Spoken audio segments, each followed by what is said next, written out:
our first talk of a series that we're gonna do every Tuesday at 10 a.m. PST. And today they all gonna be on relationship and leading up to our upcoming workshop, we offer a 6-week workshop for couples, which is gonna be entirely free for anyone who would like to learn more about how to create a relationship and communication within the relationship where you are really seen, where you feel really connected, where it really leads to intimacy. And we're gonna hand you some awesome tools on resolving some of the conflicts that you have, especially like the long-standing, ever-repeating complaining and feelings of not being enough and not being a good man and not being um, Places where you want to blame your partner, it's their fault, you're not getting what you want, you don't want to tell them, you don't want to ask for stuff.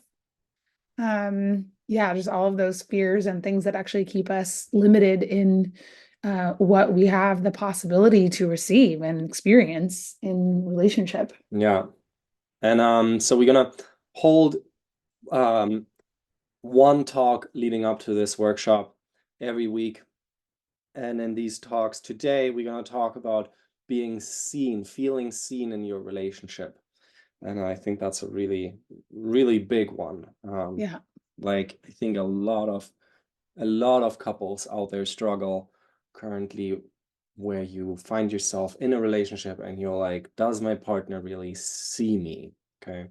And we're gonna discuss a little bit what that means, but just briefly, like let's say in sex, like do you feel really seen in sex? Meaning like, do you really feel like you are getting what you want, you're really understood in your sex life or in just everyday communications? Like, do you guys talk with each other and really hear what is the other person really trying to say?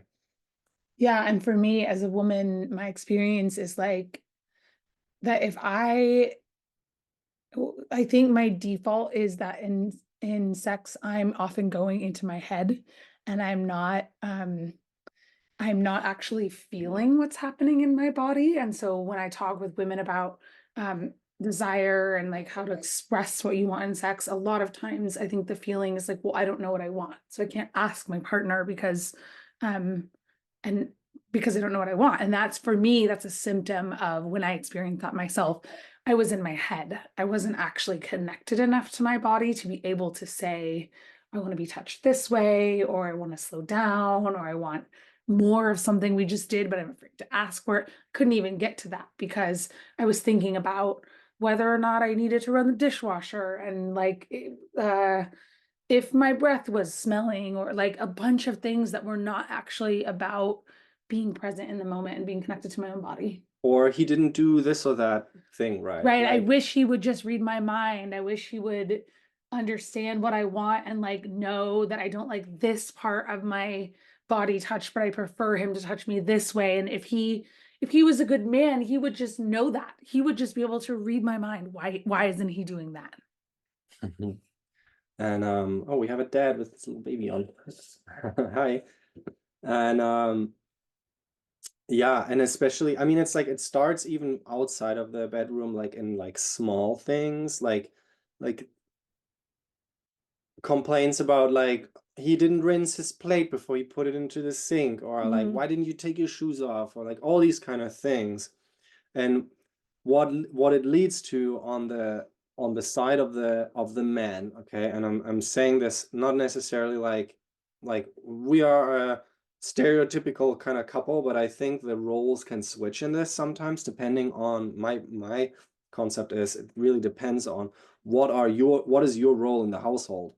But often what I find with the men that I work with is they feel like because there's so many complaints, how they're not doing it right, they feel like they're not enough, they are underappreciated, Mhm. their women don't love them, their women don't want them, and then ultimately, and I think you can see that currently everywhere across the internet, it leads to this, we call it an emasculation, where the man just feels like he's actually not leading her anymore. Mm.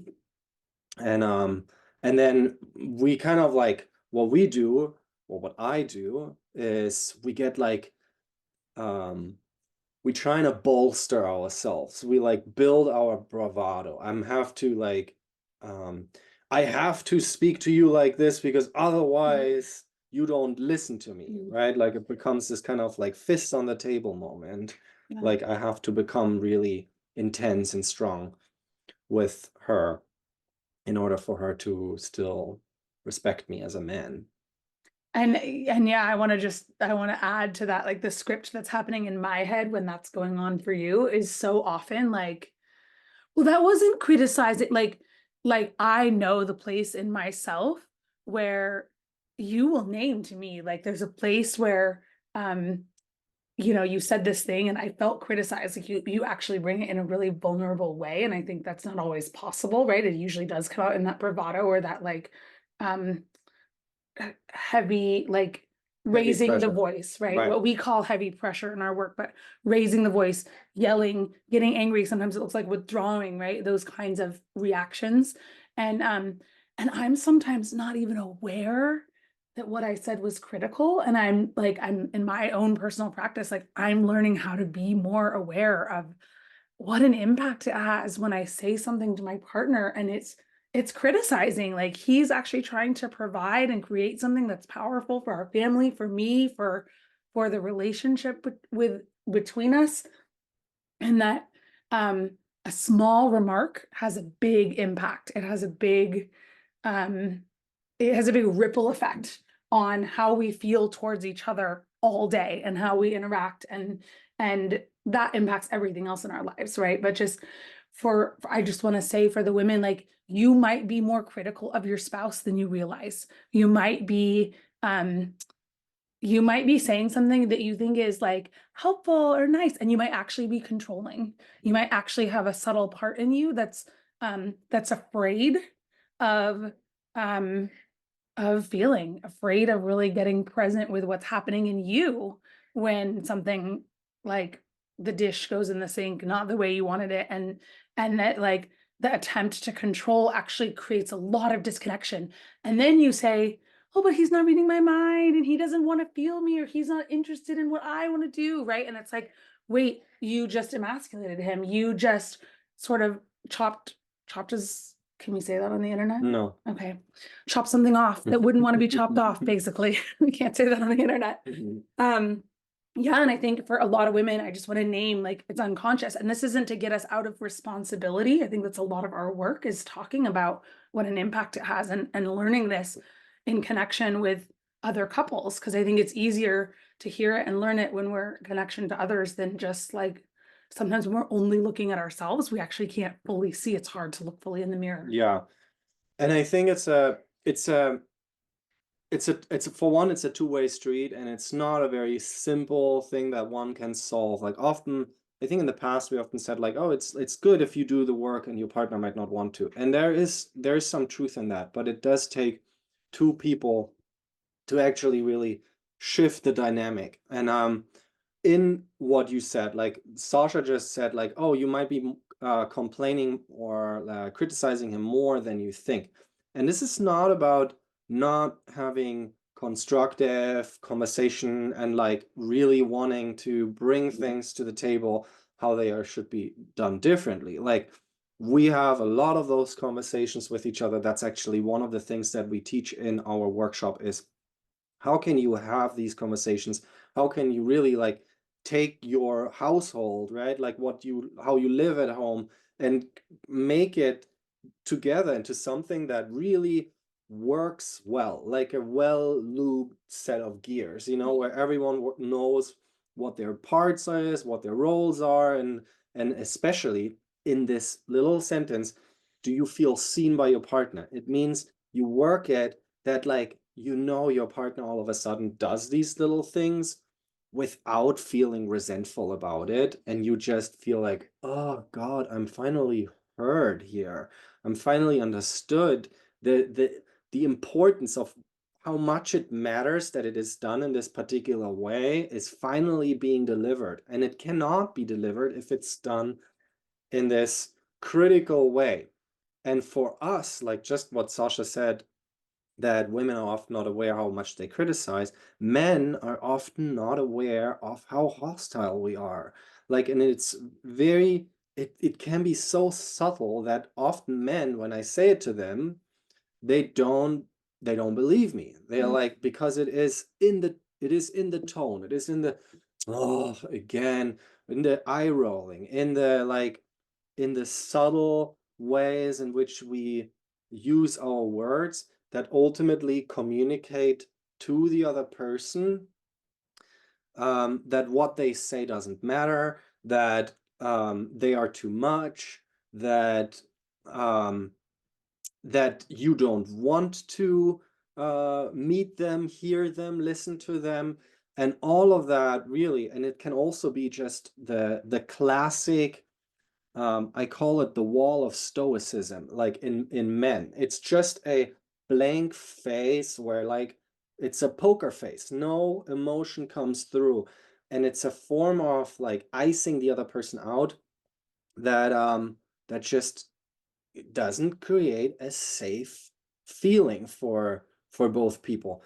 And then it's kind of like a ping pong ball where it's endlessly, she doesn't feel safe, so therefore like the only way she can open up to you is criticism, and then I don't feel like I'm enough, and then therefore I'm have to constantly, and she does whatever she wants at that point. And that's really like how this mill keeps getting getting into motion, how it keeps rolling on in the same way. Yeah, Painful. totally painful. Yeah. And we see couples in this pattern for years. right. Some of them are like sticking it out for like 10, 15 years, and it just bitter at the end. Right. And I think it often comes from having an experience or having the years of experiences, right? Where like, well, I said this thing and he didn't hear me. So like now I'm just gonna hold it all in. Now I'm just gonna not tell him. Or now like I have all these conditions under which how I can share anything with him because I have to protect myself and I have to protect him from me and I have to all of this perceived, I want to use the word control again, like perceived control, but it's not actually getting us what we want. And that's the thing, is that we feel into these places and our fear comes up, right? We come into, oh, he did something and like I didn't feel safe, but if I tell him, it's gonna like, it's going to be an ego killer. And so like, I just won't say it because I need to protect his ego. And you know what? He actually doesn't benefit from that. And not that it's my job as a woman to like come in and like tell you all the truths, but if I withhold everything, what ends up happening is I'm also withholding my connection to my own body. I'm also unable to feel how much desire I have. So many times when we as women are angry at our partner, we start to like close ourselves so much. We stop being willing to get vulnerable with him, right? I get angry and then I can't feel. And then if my body were turned on, I wouldn't even know it, right? I would just be so stuck in my head at the anger, at like proving this point that I need to tell you and show you, and like not actually bringing the part of me that would have us feel connected, right? That vulnerability underneath, like the truth of what I'm really feeling, isn't actually about the dish in the sink or the being on the phone or any of the stuff that my head thinks it's about, right? Like none of that is actually it. It's like there's sadness, there's desire, there's hunger to be connected. And a lot of us function in the world just from here up all day long, and we're not dropping into our bodies. I think we aren't given the tools in our culture. Like we're not practiced at it, and we're even rewarded for staying in our heads. Yeah, absolutely. So I mean, men are definitely these days, even in men's groups, it's all about like bigger, bigger, stronger, stronger, bottle up your emotions. And there is something where as a man, it's definitely like we have a certain kind of like we need to be leaders, we need to be capable of um holding our feelings without always like giving into them. There's some truth to that, but there's also truth about you also have to be able to feel them and express them and make yourself feelable, because if we are constantly in our stoic like put togetherness, it's kind of like we leaving our partner out in the cold. We kind of like not opening up, which again, it creates a form of not being really equals in a relationship, not really being partners in a relationship. It's more like I'm responsible for you, and it's a, I mean, it's a it's a top and bottom kind of relationship where ultimately the men don't open up. And I have it then when I work with men, they start to open up with me, or they start to wish for a partner because we already starting to retract all of these feelings Sasha just talked about, the desire we have with each other, which is ultimately like a desire to just be close and be soft and be like connected and here and like friends as well, right? To be that. And we already starting to retract those feelings from our partners, thinking that like maybe somewhere out there will be a person who I can be like that, where it is safe for me to be that. Yeah.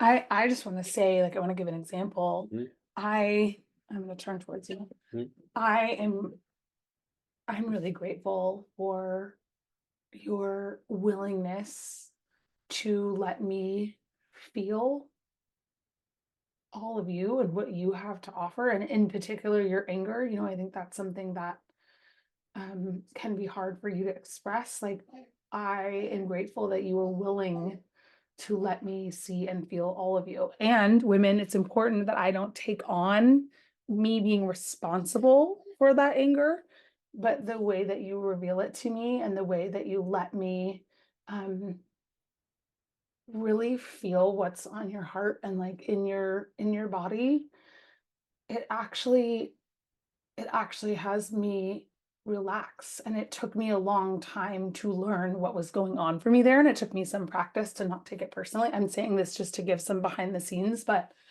um, it's different. It's different for me when I don't make it into something that I'm supposed to hold for you or like keep everyone else safe from, but actually just get to feel you come out. I'm so grateful for that. And I have desire to really feel all of you. Mm. And yeah, I'm aware of the places where in the past I have had a reactive response to it and shamed it or made it wrong. And yeah, I'm just wanted to share that. Thank you. Thank you so much. I love you. Love you too. Yeah, I think we men have definitely um places where we really need we do have a lot of anger, and where we need that to be able to come out in a safe way without it feeling like we get rejected for it. And there's so many different facets to this that we just don't have the time to go into in a short video like this. But we really would love for you to come back to our daily, and not daily, our Weekly. weekly talks. We're gonna have one of these now every week on Tuesday at 10 a.m. Pacific Standard Time. So if you're in LA or in San Francisco, that's that time zone. And otherwise, if you're interested in taking the free workshop, it's really a free workshop that is happening live. Okay, so it's Yeah. not some pre-recorded kind of thing that you get to watch. No, you actually like you're gonna sit with us online, and there's gonna be coaching, and there's gonna be teaching, and there's other people there. We're really working hard right now to get a really awesome group of people together. So if you're interested in that, then go to our website and you can sign up there. It's www.kerkmann, Kerkmann, Hood, Hood, Coaching, COACHING, Kirkman Hood .com. Coaching.com. And if you're on Instagram, you can find the link in our bio Mhm. to sign yourself up for the free workshop. It starts March 16th, and we would love to have you there with your partner and yeah, offer you a new way to look at relationship and communication and desire, and just offer you some tools for free, something that we will only do once in 2024, and we'd love for you all to be part of that. Yeah.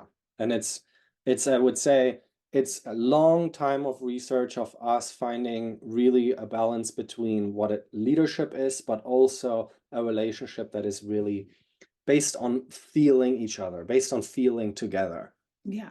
How can that be done without it either rolling over into that direction or into that direction too much, but really a lived experience. So you can always text us if you have any questions. Also, if you want us to talk on something specific next time, Let us know. let us know. Yeah, send us Love your feedback. a DM. And thank you for coming and watching, and see you next time.